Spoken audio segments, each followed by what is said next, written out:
Let's take a closer look at how air flows into the engine and exhaust exits, powering the vehicle. This is where the journey begins. During this stage, air enters the engine to mix with fuel and create combustion. When the intake valve opens, air from the intake manifold enters the combustion chamber. The piston moves down, creating a low-pressure environment that draws air in.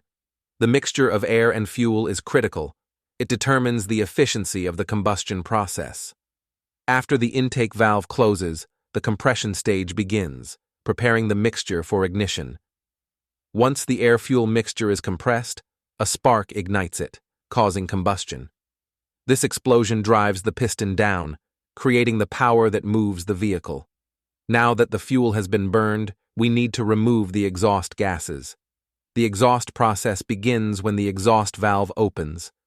The piston moves back up, pushing the burnt gases out of the cylinder through the exhaust manifold and eventually out of the exhaust pipe. This cycle repeats thousands of times a minute while the engine runs, powering the vehicle and creating the exhaust. The air intake and exhaust processes work together in a continuous cycle. Fresh air enters, mixes with fuel, ignites, and releases energy. The waste gases then exit, allowing the engine to run smoothly and efficiently. This efficient, continuous flow of air and exhaust is the key to an engine's power.